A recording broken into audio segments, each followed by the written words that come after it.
आपने लास्ट ये वाला करे थे, यहाँ से करते हैं। For Gondrel, steward in charge of the king's dinner took to answering the king's questions rudely. जो स्टीवर्ड था वो राजा के खाने का पूरा ध्यान रखता था, उसने बहुत बदतमीजी से बात की किंग लियर से। And when the king showed his anger stood looking at him insolently, जब किंग ने गुस्सा दिखाया कि ऐसे मुझसे कैसे बात कर सकते हो, तो वो है ना किंग को उल्टा फुल्टा बोल रहा है, अच्छा अच्छी नजरों से नहीं देख रहा है, क्योंकि he is no longer a king now. The stranger at once tripped the steward up by the heels for his insolence and pushed him out of the room। जो हमारा स्ट्रेंजर है जिसका नाम है अर्ल ऑफ केंट ने लियर को बचाया Stewart को कन्फ्रंट करके और अपना लॉयल्टी शोकेस किया एंड अपना प्रोटेक्टिव इंस्टिंक्ट्स दिखाया, ठीक है। जो अर्ल ऑफ केंट है, स्ट्रेंजर ने डिफेंड किया उसको। At this the king was delighted, gave him some money and took him into his service. Lear इतना खुश हो गया स्ट्रेंजर के एक्शन से, उसको रिवॉर्ड कर रहा है। ये दिखा रहा है need for allies in his vulnerable state, कितना जरूरत है हम लोग को अपने चीजों में लोगों को ऐड करने का, ठीक है। जो स्ट्रेंजर है, at this the king was delighted, king बहुत खुश हुआ, gave him some money and took him into his service, में पैसे वैसे दिया और उसको अपने सर्विस में रख लिया कि तुम इतने अच्छे तो मेरे सर्विस में रह जाओ। This stranger was none other than the Earl of Kent, ये स्ट्रेंजर कोई और नहीं अर्ल ऑफ केंट था। Who though he had been banished by the king chose to stay with him and be of service to him. King ने निकाला इसको पर still king के लिए लॉयल है और अपना सर्विस देने के लिए पूरा लॉयल है उनको। He had always been loyal to his king, वो हमेशा अपने राजा के लिए लॉयल रहा है। And now that he had begun to act foolishly in his old age, he still tried his best to serve him faithfully. And अभी जब वो इतना फुलिशली बिहेव कर रहे हैं अपने बुढ़ापे में, वो स्टिल ट्राई कर अपना बेस्ट करने का टू सर्व हिज, कहता है कि उसको सर्व कर पाए फेथफुली, अपना फेथफुलनेस दिखा पाए। For these reason he had disguised himself as servant, इन सब कारण की वजह से वो खुद को एक नौकर के फॉर्म में डिस्गाइज करके रखा है। And had come to the palace, Kent का डिस्गाइज मतलब अपना छुपा के रखना सिग्निफाई कर रहा है उसका डिटर्मिनेशन को, कि वो क्लोज रहेगा लियर के पास और उसको प्रोटेक्ट करेगा। केंट का डिस्गाइज रहना सिग्निफाई कर रहा है उसके डिटर्मिनेशन को दिखा रहा है, ताकि वो लियर के इससे नजदीक रह पाए और उसको प्रोटेक्ट कर पाए, ठीक है। He hoped that he might be able to save the king from ill treatment and perhaps from further acts of harshness and folly, क्योंकि उसको पता है कि किंग के संग बुरा होने वाला है, उसकी बेटियां करेंगी और फर्दर किंग से कुछ और गलती ना हो जाए, क्योंकि वो जल्दी जल्दी में कुछ भी डिसीजन ले लेते हैं, तो मुझे उनको बचाना है, तो मैं उनके साथ सपोर्ट करूंगा। When the king asked his name, he gave the name of Caius। King ने बोला कि तुमको तो मैंने बैनिश कर दिया यहाँ से, तुम सेम नाम से आओगे तो तुमको लोग आने नहीं देंगे क्योंकि तुम बैंड हो यहाँ से। तो नया नाम दिया अर्ल ऑफ केंट को, नया नाम है अर्ल ऑफ केंट का कायस, CAIUS। कॉपी मार्क कर लो, इसे MCQ में आ सकते हैं कि न्यू नेम क्या था अर्ल ऑफ केंट का। Caius is the new name of Earl of Kent. यहाँ पे Q&A है इसका, इसके बाद का पार्ट में आते हैं, देखो ये। But Lear had another friend besides Caius, but Lear का एक और फ्रेंड था कायस के अलावा भी। ये हमें बता रहा है this was the court jester, कौन था कोर्ट जेस्टर, ठीक है। कोर्ट जेस्टर याद रखना, लियर का एक और दोस्त था अर्ल ऑफ केंट के अलावा, कोर्ट का एक जेस्टर। जेस्टर कौन होता है, जो ह्यूमरस वे में बात करता है, ब्लंटली बात करता है, थोड़ा हंसी मजाक वाला एलिमेंट ऐड करता है। For it was the custom of kings in those times to keep in their court men called fools और जेस्टर्स। उस जमाने का एक कस्टम था, एक रिचुअल था कि कोर्ट में हम कुछ लोग को रखेंगे जिसको फूल्स या फिर जेस्टर्स बुलाया जाएगा, जो फनी बात करते हैं उनको बोलते हैं। whose duty it was to say witty and funny things, जिसका ड्यूटी, इसका धर्म है फनी फनी बात करना, to amuse a king in his idle moments, ताकि जब अगर किंग बुरा फील करे, किंग सैड फील कर रहा है, उसको आप अम्यूज कर पाओ, विटी थिंग्स बोल के, फनी थिंग्स बोल के आप उनको मजा करवा पाओ, ठीक है। A court jester was allowed more freedom of speech before the king other than other people. एक कोर्ट जेस्टर को ज्यादा फ्रीडम अलाउड था, फ्रीडम ऑफ स्पीच अलाउड था किंग के सामने देन अदर पीपल, क्योंकि देखो मैंने बोला ना कोर्ट जेस्टर ब्लंटली कुछ भी बोल सकता है, तो इसको बेसिक फ्रीडम अलाउड है as compared to other people. For a courtier was supposed to listen to the king's words respectfully, because आप एक्सपेक्ट करते हैं कोर्टियर से कि वो किंग के शब्दों को बहुत ही रिस्पेक्ट से सुनेगा, and not to question the king's orders of his wisdom, वो नहीं किंग के ऑर्डर को सवाल जवाब करेगा, किंग के ऑर्डर से कोई भी सवाल जवाब वो नहीं करेगा, ठीक है। बाकी सबका क्या है, बाकी सब अलाउड नहीं है कि सवाल जवाब करवाए, पर किंग के जेस्टर को ये अलाउंस है कि वो बोल सकता है, वो अपना ब्लंटली पॉइंट ऑफ व्यू रख सकता है, ठीक है। हम्म। तो ये फर्क है कोर्टियर और जेस्टर में। But a jester might often say serious things, पर वो सीरियस चीजें बोल सकता है, एंड इवन गिव एडवाइस और वार्निंग इन अनअम्यूजिंग वे। अब देखो राजा को कुछ बोलते हुए डर लगता है कि भाई राजा हमको निकाल देगा यहाँ से, क्या होगा, ये होगा वो होगा। तो ये कि जो जेस्टर होता है, जेस्टर ऑफन सीरियस बातें बोल सकता है, एडवाइस कर सकता है, वार्निंग दे सकता है एकदम अम्यूजिंग एंड फनी वे में। He can do all these things. The jester of King Lear was very clever in doing this, जो जेस्टर है किंग लियर का वो बहुत शातिर था ये सब चीज करने में। When Kent came and took service with Lear as जब केंट आया और सर्विस लिया लियर से एज अ नौकर। The jester said to him, jester ने बोला, you had best take my coxcomb. Coxcomb क्या होता है ना, एक बैज होता है जो जेस्टर या फूल अपने सर पे पहनते हैं, ठीक है। Coxcomb is a badge which they wear. इसका मतलब पता है क्या है, क्योंकि ये लोग तो फूल है इसलिए बोला गया ये लोग को कॉक्सकॉम पहनाया जाता है। क्यों दे रहा था ये कॉक्सकॉम, ये क्वेश्चन में आएगा कि why he was giving his coxcomb to Earl of Kent. क्योंकि जो भी इस वक्त किंग का साथ देगा वो एक नंबर का गधा है, क्योंकि किंग जो है वो फुलिश डिसीजंस लेते हैं, बेवकूफी से भरा हुआ डिसीजंस लेते हैं, हर वक्त गलत डिसीजंस लेते हैं, हर समय गलत काम करते हैं, ठीक है। तो इसलिए he is a foolish person. Why fool asked Kent, तो केंट पूरा पजल्ड हो गया जेस्टर के सजेशन से एंड क्लैरिफिकेशन मांग रहा है, अपना विलिंगनेस शो कर रहा है to engage in the jesting. Why fool, ऐसा क्यों, तुम मुझे ये कॉक्सकॉम क्यों दे रहे हो। Why for taking the part of one that's out of favour said the fool. तो जेस्टर बोला कि तुम लियर को सपोर्ट कर रहे हो जिसके पास अब कोई फेवर नहीं है, बिकॉज उसने जिंदगी भर से पुअर डिसीजंस लिया है, ठीक है, वो फुलिश है। और दिखा रहे कि लियर का अथॉरिटी अंडरमाइंड है, लियर का बुद्धि पूरा भ्रष्ट है। किंग लियर को सबने समझाया पर वो नहीं माना, गलत पे गलत, गलत पे गलत डिसीजन लेता गया। तो अभी अगर हम इसको सपोर्ट करें तो हम बेवकूफ कहलाएंगे। This fellow has banished two of his daughters and did the third a blessing against his will. तो जेस्टर्स का मिसगाइडेड एक्शंस को बोला कि he has banished two of his daughters and unwittingly blessed Cordelia, ठीक है। मतलब ये taunt मार के बोल रहा है, क्योंकि एक्चुअली तो बैनिश किया था वो कॉर्डिलिया को एंड पैसा दिया था इन दोनों डॉटर्स को, ठीक है। इफ यू फॉलो हिम, अगर तुम इसको फॉलो करोगे ना, you must needs wear a coxcomb, क्योंकि इस बंदे को फॉलो करना मतलब कॉक्सकॉम पहनना कि हाँ मैं फूल हूँ, मैं गधा हूँ, मैं लॉजिकल नहीं, तभी मैं इस आदमी को सपोर्ट कर रहा हूँ। By this, he hinted that the king, by foolishly giving up his authority, would find out that two of his daughters were no longer daughters in their behavior to him. तो gesture cleverly hint कर रहा है कि लियर का decision जो है अपना authority relinquish करने का, वो एक एहसास, एक रियलाइजेशन की तरफ जाएगा कि गॉन्ड्रेल और Regan do not behave as loving daughters, कि वो लोग अच्छा डॉटर्स की तरह बिहेव नहीं करती है। तो यहाँ पे लिखा है by this he hinted the king, मतलब उसने अपना अथॉरिटी गिव अप करके क्या दिखाया कि मेरी जो दोनों बेटियां हैं वो मेरे को प्यार नहीं करती, ये बात उसके सामने आ गया।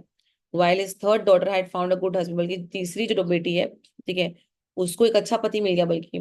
तो ब्लेसिंग इन डिसगाइज, तुमने जो दोनों बेटियों को जो दिया तुमको क्या मिला उसके बदले, और तुम्हारी तीसरी बेटी इसको तुमने सब कुछ छीन लिया, उसको एक अच्छा लड़का मिला, बिकॉज वो लड़का उससे प्यार करता है इसलिए शादी किया, not for dowry. Is a nice guy, king of France is a nice guy. While his third daughter had found a good husband, अच्छा पति मिला उसको। One must be a fool to serve a man who does this. तो जैसे conclude कर रहा है कि लियर को सर्व करना उसके पुअर डिसीजंस की वजह से is an act of foolishness, बेवकूफी से भरा एक्ट है। At another time he would say, jestingly joke करते हुए to the king that he had made his daughters his mothers, मजाक करते हुए क्योंकि उन्होंने अपनी बेटी को माँ बना लिया, समझ रहे, माँ मतलब सर पे चढ़ा लिया। पापा लोग नहीं बोलते हैं कि हम तुम्हारे फादर है तुम मेरे फादर मत बनो, कहने का मतलब है इन्होंने अपनी बेटियों को सर चढ़ा के रखा है, दोनों बदमाश बेटियों को अपनी माँ बना लिया, तभी वो लोग सर पे नाच रही है, कहने का मतलब है रूल कर रही है अपने फादर को।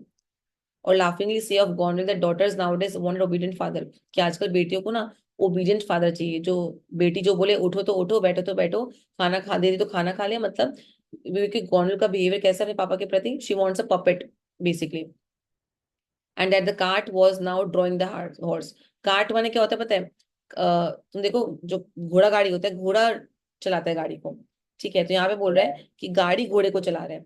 गाड़ी कौन है यहाँ पे, कार्ट माने, देखो मैंने ब्रैकेट में लिखा कार्ट का मतलब यहाँ पे रेफरेंस है डॉटर से, और हॉर्स का रेफरेंस हमारे फादर से, मार्क कर लो। कार्ट का मतलब डॉटर्स है और हॉर्स का मतलब फादर से है। और में लिख लेना, फिर इसके बाद आगे बढ़ेंगे अपने। But by this fooling and his songs the jester try to cheer the old king. ये मजाक के बाद, ये मौकरी के बाद भी उसका एम था कि लियर का स्पिरिट को थोड़ा लाइटन अप करने का, थोड़ा शांत करने का। ये इंडिकेट कर रहा है his care for the king's emotional wellbeing. But by his fooling and his songs jester king को चीयर अप करने का बहुत कोशिश करता, and to prevent his taking his ill treatment by his daughter too much to heart. Jester क्या कर रहा है, जेस्टर उसको हंसी मजाक करके उसका मूड लाइट अप कर रहा है कि वो कि इसकी बेटी ने बहुत पेन दिया इसको, तो मजाक करके इसका मूड को लाइटन अप करने की कोशिश करता है कि वो बिट्रेल को, धोखा को वो सह पाए। ठीक है, यहाँ तक समझ में आया, पूरा आगे बढ़े। हम्म। अभी एक बेटी किसने धोखा दिया है, अभी दूसरी बेटी का भी आएगा पार्ट, पहले एक बेटी का कंप्लीट करते हैं। For Goneril's behaviour to her father grieve words and words, इसका जो स्वभाव था अपने पापा के प्रति, ये गंदे से गंदा होता गया, ठीक है। She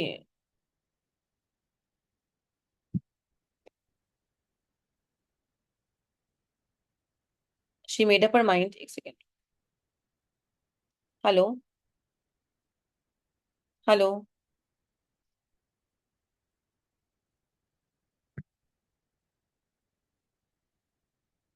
she made up her mind to drive him out of her palace by her unkindness. तो गॉन्डल ने दिमाग में सोच रखा था कि अपने पापा को फोर्स करके घर छोड़ के निकलने के लिए वो मजबूर कर दिए अपने क्रूअल एक्शन से एंड एटीट्यूड से।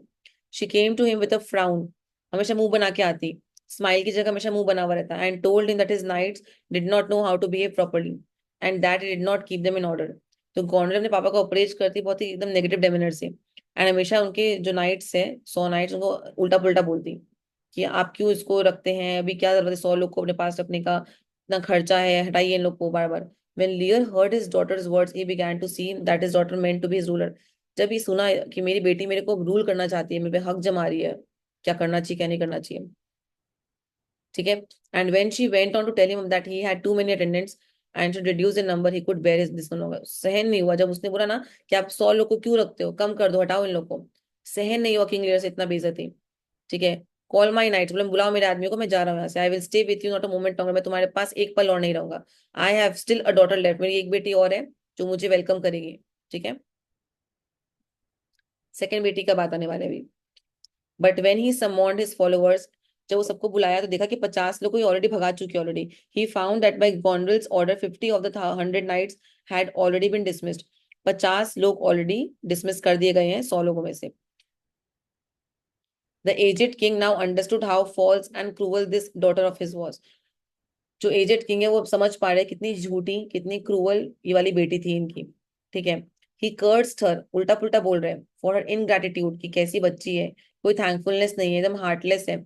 उसको डिसओन कर दिए अपनी बेटी के नाम पे, and pray that she might never have a child, और that if she had one her child might live to be a torment to her as she wants to him.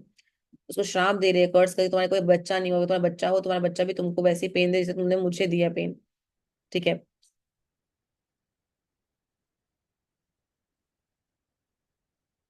Her husband, जिसका पति Duke of Albany, who came into the room while this scene was going on, tried to calm the old king's anger and pretended he could not make out what it was all about. उसका पति थोड़ा better behave कर रहा था, आगे बोला उसको समझ में नहीं आया कि ऐसे क्या हो रहा है, कंसोल करने के लिए आया, ठीक है। But Lear had no ear for his excuse, but Lear सुनने को तैयार नहीं, मुझे कुछ नहीं सुनना, मुझे ऐसे जाना है। अकम्पनीड बाय हिज अटेंडेंट, जो 50 लोग बचे हुए थे उनके संग गया, एंड इज फेथफुल केंट, एक जो केंट आया था जो कि जिसका नाम भी कायस हो चुका है। ही एट वंस लेफ्ट गॉन्ड्रेल्स पैलेस, वो जगह छोड़ के चला गया वहां से, ठीक है। He could not believe that his second daughter Regan would behave so badly, उसको विश्वास नहीं हुआ कि उसकी सेकंड बेटी इतना गंदा बिहेव कर सकती है। And to her he determined to go, एकदम एकदम ठान ठान लेके मेरे को अब जाना है, ठीक है।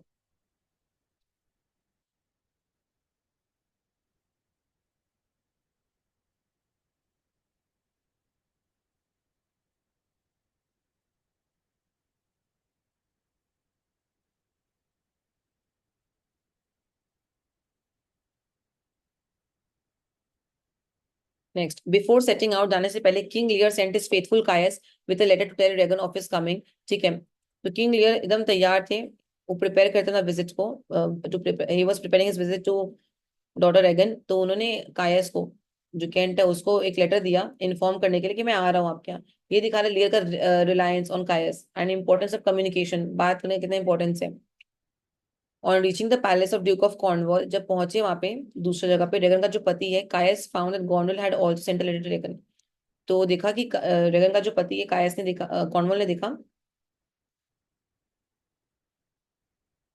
उसका नाम भी यहाँ पे रेगन का जो पति कायस को मिला कि गोंडल जो बड़ी बहन है छोटी बहन को एक चिट्ठी ऑलरेडी भेज चुकी है कि पापा यहाँ से चले गए हैं, एंड ऐसे से उन्होंने बिहेव किया है, ऐसे करके उन्होंने चिट्ठी भेजा।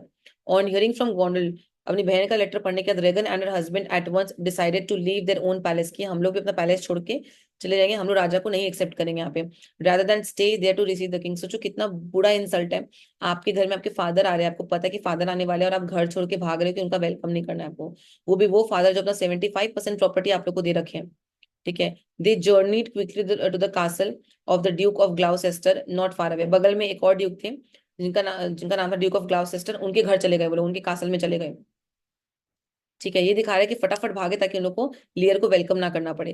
कायस followed them there awaiting the answer to the king's letter, तो कायस भी उनके पीछे पीछे गया, ठीक है, वो रिस्पॉन्स का वेट कर रहा है फ्रॉम रेगन्स रिगार्डिंग लियर्स लेटर। कायस तुम्हारा अर्ल ऑफ केंट हो गया ना, ये दिखा रहा है कितना लॉयल है वो लियर के लिए, कि उनकी बेटी से चिट्ठी का जवाब चाहिए, तो वापस वापस भाग भाग के पूछ रहे कि अब बात बताइए तो सही, क्या करना है अब। As he arrived, जैसे वो पहुंचा, he fell in with the same steward whom he had knocked down for his insolence in King Lear's presence. जब वो पहुंचा कायस में, तो वही स्टीवर्ड मिला जो स्टीवर्ड खाने के लिए रिस्पॉन्सिबल था एंड बदतमीजी से बात किया था। वापस से उसी से मिलना हुआ, ठीक है, जिसको डांटा था यहाँ पे, ठीक है। तो ये दिखा रहा है सेम इंटरेक्शन हो रहा है। अर्ल ऑफ कैंट जो कायस है उसका किससे मुलाकात हुआ, स्टीवर्ड से मुलाकात हुआ, ठीक है। Believing that this steward had been sent to Regan by her sister on purpose to make mischief against the king. तो कायस समझ गया कि ये आदमी पक्का यहाँ क्या कर रहा है, ये आदमी को पक्का तुम्हारा बड़ी बेटी ने भेजा है, गॉर्नेलिया ने, रेगन को भड़काने के लिए, कुछ तो करने के लिए, ठीक है, किंग के अगेंस्ट। गायस ने बहुत अब्यूज किया उसको loudly and offer to fight him there, बोला कि मुझसे अभी के अभी लड़ो तुम। ये दिखा रहा है कितना लॉयल किंग है ये, ठीक है।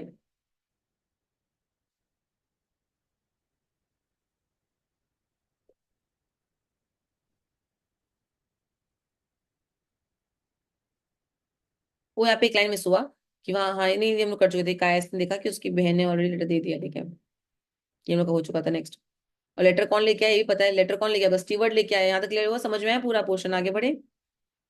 यहाँ तक कोई डाउट है? नहीं। अब आते पेज नंबर, इसमें देखो। When the steward refused to fight him, जब स्टीवर्ड उससे लड़ने के लिए मना कर दिया, कायस at once set upon him and beat him. Steward के रिफ्यूजल के बावजूद इंगेजर ने, कायस ने अटैक किया उसके ऊपर। वो उसका फ्रस्ट्रेशन दिखा रहा है एंड विलिंगनेस दिखा रहा है कि वो लियर को डिफेंड कर पाए, किसी भी कॉस्ट पे डिफेंड कर पाए, बचा पाए। The Duke and Duchess of Cornwall and their attendants arriving at this moment put Caius in the stocks for being quarrelsome. जो ड्यूक एंड डचेस है वो लोग जब पहुंचे, वो लोग कायस को बहुत पनिश किए, ठीक है, by putting him in the stocks. मतलब इसका मतलब है कि दिखा रहे कि जो अथॉरिटी है कॉर्नवॉल एंड ड्रैगन का, कि वो लोग को पसंद नहीं सब चीज कि तुम कैसे मार सकते हो उसको। ये नहीं देखे कि उनकी गलती है कि ये हमारे फादर का एक ना एक लॉयल पर्सन है, इसको मारे जा रहे हैं लोग, ठीक है।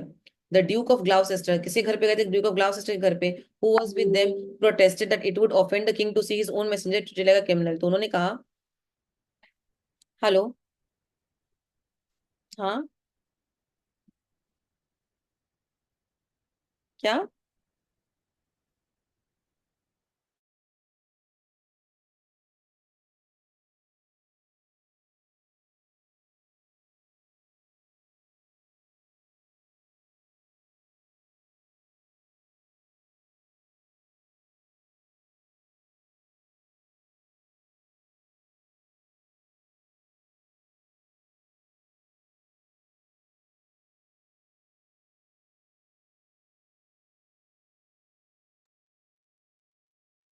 The Duke of Gloucester who was with them, जो ड्यूक ऑफ ग्लाउसेस्टर के साथ था, वो प्रोटेस्ट करके it would offend the king to see his own messenger treated like a criminal, कि आप ऐसे मत मारो उसको, कि अच्छा देखो यहाँ पे एक चीज तुम नोटिस करना, जो बड़ी वाली बेटी का पति था वो भी इतना बुरा नहीं था, अल्बानी, एंड ग्लाउसेस्टर भी अभी तक उतना बुरा नहीं लग रहा है। वो बोला कि मत मारिए, किंग का मैसेंजर है, किंग को बुरा लगेगा, आप ऐसे क्यों मार रहे हो उसको क्रिमिनल की तरह।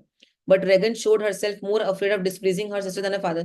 बट रेगन को अपनी बहन को गुस्सा नहीं दिलाना था, पर पापा को गुस्सा देना चलेगा, तो उन्होंने उसने अपनी बहन के लिए, क्योंकि दोनों सिस्टर एक जैसी है, ठीक है, सेल्फिश मतलब। So they put Caius in the stocks in front of the castle and left him there. तो अल्टीमेटली कायस को जेल में डाल दिया गया, ठीक है। दैट दैट मींस उसको मिस ट्रीटमेंट दिया जा रहा है एंड बहुत सारा मतलब इनजस्टिस हो रहा है, बिट्रेयल हो रहा है, मतलब उसको बंदी बना लिया गया इन शॉर्ट, ठीक है। तो ये दिखा रहे हैं यहाँ पे।